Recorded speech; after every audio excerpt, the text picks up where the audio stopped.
ರಾಜ್ಯದಲ್ಲಿ ಹೃದಯಾಘಾತ ಸರಣಿ ಸಾವುಗಳು ನಿಲ್ಲುವ ಲಕ್ಷಣ ಕಾಣಿಸ್ತಾ ಇಲ್ಲ. ನಿಂತಲ್ಲಿ ಕೂತಲ್ಲಿ ಜನ ಜೀವ ಕಳ್ಕೊಳ್ತಿದ್ದಾರೆ. ಸಣ್ಣ ವಯಸ್ಸಿನವರಿಂದ ಹಿಡಿದು ವೃದ್ಧರವರೆಗೂ ಹೃದಯಾಘಾತಕ್ಕೆ ಬಲಿಯಾಗ್ತಿದ್ದಾರೆ. ಇದೆಲ್ಲದರ ಮಧ್ಯೆ ಆರೋಗ್ಯ ಇಲಾಖೆ ಮಾರ್ಗಸೂಚಿಗೆ ಚಿಂತನೆಯನ್ನ ನಡೆಸಿದೆ. ಶಿಕ್ಷಣ ಇಲಾಖೆ ಆರೋಗ್ಯ ಇಲಾಖೆಯ ಮಾರ್ಗಸೂಚಿಗಾಗಿ ವೇಟ್ ಮಾಡ್ತಾ ಇದೆ. ಯಾಕಂದ್ರೆ ಶಾಲೆಗಳಲ್ಲಿ ಹೃದಯಾಘಾತ ಸಂಬಂಧ ಜಾಗೃತಿ ಮೂಡಿಸುವುದಕ್ಕೆ ಶಿಕ್ಷಣ ಇಲಾಖೆ ಚಿಂತನೆ ನಡೆಸಿದೆ. ಮಕ್ಕಳ ಕಡ್ಡಾಯ ಹೃದಯ ತಪಾಸಣೆ ಸಂಬಂಧ ನಿರ್ದೇಶನ ನೀಡುವಂತಹ ಸಾಧ್ಯತೆ ಇದೆ. ಸೂಚನೆಯನ್ನ ಪಾಲಿಸೋಕೆ ನಾವು ಸಿದ್ಧ ಅಂತ ಹೇಳಿ ಶಿಕ್ಷಣ ಸಚಿವ ಮಧು ಬಂಗಾರಪ್ಪ ನ್ಯೂಸ್ ಫಸ್ಟ್ಗೆ ಮಾಹಿತಿಯನ್ನ ನೀಡಿದ್ದಾರೆ. ಇಲ್ಲ, ಆ ಥರದ್ದೆಲ್ಲ ರಿಪೋರ್ಟು ಬಂದಿರೋದು ನನಗೆ ನೇರವಾಗಿ ಬಂದಿಲ್ಲ.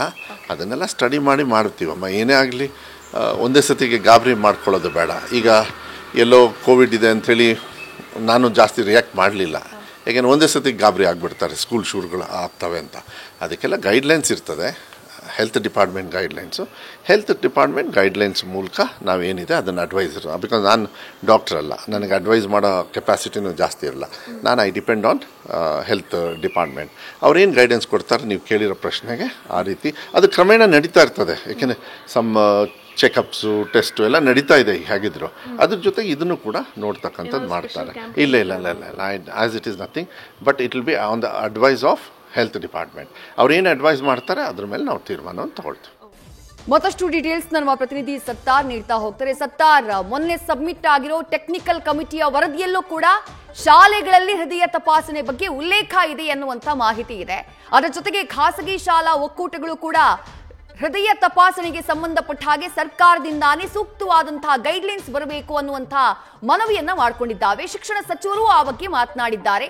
ಯಾವಾಗ ಗೈಡ್ಲೈನ್ಸ್ ಬರಬಹುದು, ಯಾವ ರೀತಿಯಾದಂತಹ ಮಾರ್ಗಸೂಚಿ ಇರಬಹುದು ಅಂತ ಹೇಳಿ.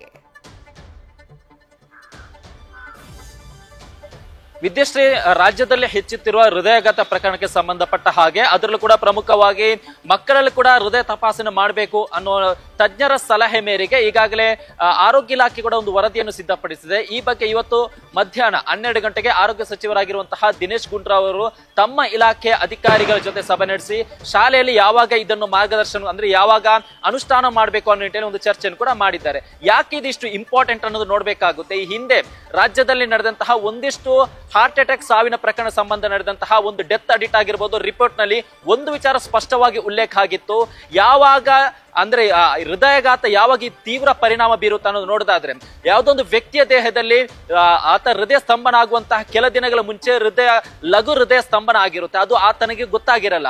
ಅದರ ಜೊತೆಗೆ ಆತನ ದೇಹದಲ್ಲಿ ಆರೋಗ್ಯದಲ್ಲಿ ಒಂದಿಷ್ಟು ಬದಲಾವಣೆ ಆಗಿರುತ್ತೆ, ಅದು ಕೂಡ ಆತನಿಗೆ ಗೊತ್ತಾಗದೆ ಯಾವಾಗ ಗಂಭೀರ ಸ್ವರೂಪ ಪಡೆದುಕೊಳ್ಳುತ್ತೋ ಆ ಸಂದರ್ಭದಲ್ಲಿ ಆಸ್ಪತ್ರೆಗೆ ಬಂದಂತಹ ಸಂದರ್ಭದಲ್ಲಿ ಆತ ಪ್ರಾಣವನ್ನು ಕಳ್ಕೊತಾನೆ. ಇದೇ ಕಾರಣಕ್ಕೆ ಇದನ್ನು ಗ್ರೌಂಡ್ ಲೆವೆಲ್ ನಲ್ಲೇ ಅರಿವು ಮೂಡಿಸಬೇಕು ಅನ್ನೋ ನಿಟ್ಟಿನಲ್ಲಿ ಶಾಲಾ ಹಂತದಲ್ಲಿ ಈ ಬಗ್ಗೆ ಒಂದು ಅರಿವು ಮೂಡಿಸಲು ಜೊತೆಗೆ ಹೃದಯ ತಪಾಸಣೆ ಮಾಡಲು ಕೂಡ ಇದು ಆರೋಗ್ಯ ಇಲಾಖೆ ಚಿಂತನೆಯನ್ನು ಮಾಡಿದೆ. ಪಠ್ಯದ ಮೂಲಕ ವಿದ್ಯಾರ್ಥಿಗಳ ಅರಿವು ಮೂಡಿಸೋದಾಗಿರ್ಬೋದು, ಇನ್ನು ಶಾಲಾ ಆವರಣದಲ್ಲೇ ಹೃದಯ ತಪಾಸಣೆ ಮಾಡೋದಾಗಿರ್ಬೋದು, ಮಕ್ಕಳಿಗೆ ಸ್ಪೆಷಲ್ ಕ್ಲಾಸ್ ಮಾಡೋದಾಗಿರ್ಬೋದು, ಎಲ್ಲ ವಿಚಾರಗಳ ಬಗ್ಗೆ ಕೂಡ ಈಗಾಗಲೇ ಮಾರ್ಗಸೂಚಿಯನ್ನು ಆರೋಗ್ಯ ಇಲಾಖೆ ರೆಡಿಯನ್ನು ಮಾಡಿದೆ. ಜೊತೆಗೆ ವರ್ಷದಲ್ಲಿ ಎಷ್ಟು ಬಾರಿ ಆರೋಗ್ಯ ತಪಾಸಣೆಯನ್ನು ಮಾಡಬೇಕು, ಅದರ ಜೊತೆಗೆ ಖಾಸಗಿ ಶಾಲೆ ಮತ್ತು ಸರ್ಕಾರಿ ಶಾಲೆಗೆ ಪಠ್ಯಕ್ರಮ ಆಗಿರ್ಬೋದು, ಅವರ ಎಜುಕೇಶನ್ ಶೈಲಿ ಅಂದ್ರೆ ಒಂದಿಷ್ಟು ವ್ಯತ್ಯಾಸ ಇರೋದರಿಂದ ಖಾಸಗಿ ಶಾಲೆ ತನ್ನದೇ ಆದ ಒಂದು ಪ್ಯಾಟರ್ನ್ ಇಟ್ಕೊಂಡು ಎಜುಕೇಶನ್ ಶಿಕ್ಷಣವನ್ನು ನೀಡುತ್ತೆ. ಇದೇ ಕಾರಣಕ್ಕೆ ಖಾಸಗಿ ಶಾಲೆ ಕೂಡ ಪ್ರತ್ಯೇಕವಾಗಿ ಮಾರ್ಗಸೂಚಿಯನ್ನು ಬಿಡುಗಡೆ ಮಾಡುವಂತ ಸಾಧ್ಯತೆ ಇದೆ. ಒಂದು ವರ್ಷದಲ್ಲಿ ಎಷ್ಟು ಬಾರಿ ಹೃದಯ ತಪಾಸಣೆ ಮಾಡಬೇಕು, ಇನ್ನು ಸ್ಪೆಷಲ್ ಕ್ಲಾಸ್ ಆಗಿರ್ಬೋದು, ಜೊತೆಗೆ ಮಕ್ಕಳಲ್ಲಿ ಗ್ರೌಂಡ್ ಲೆವೆಲ್ ನಲ್ಲಿ ಈ ಬಗ್ಗೆ ಯಾವ ರೀತಿ ಅರಿವು ಮೂಡಿಸಬೇಕು, ಪಠ್ಯದಲ್ಲಿ ಏನಾದ್ರೂ ಈ ಒಂದು ವಿಚಾರವನ್ನು ತರಬೇಕಾ ಅನ್ನೋ ನಿಟ್ಟಿನಲ್ಲಿ ಕೂಡ ಇದೀಗ ಚರ್ಚೆ ಮಾಡಿದ್ದು ಆರೋಗ್ಯ ಇಲಾಖೆ ಈ ಒಂದು ಮಾನದಂಡ ಮಾರ್ಗಸೂಚಿಯನ್ನು ಕೂಡ ರೆಡಿ ಮಾಡಿದೆ. ಮುಂದಿನ ಹಂತದಲ್ಲಿ ಅಂದ್ರೆ ಇವತ್ತು ಮಧ್ಯಾಹ್ನ ಮೀಟಿಂಗ್ ನ ನಂತರ ಈ ಒಂದು ಬಗ್ಗೆ ಸ್ಪಷ್ಟವಾಗಿ ಒಂದು ಚಿತ್ರಣ ಕೂಡ ಸಿಗಲಿದೆ. ವಿದ್ಯಾಶ್ರೀ, ಥ್ಯಾಂಕ್ ಯು ಸತ್ತಾ, ತಮ್ಮೆಲ್ಲ ಡೀಟೇಲ್ಸ್ಗೆ. ನ್ಯೂಸ್ ಫಸ್ಟ್ ನಿರ್ಭೀತಿಯಿಂದ ನಿಮ್ಮ ಪರವಾಗಿ.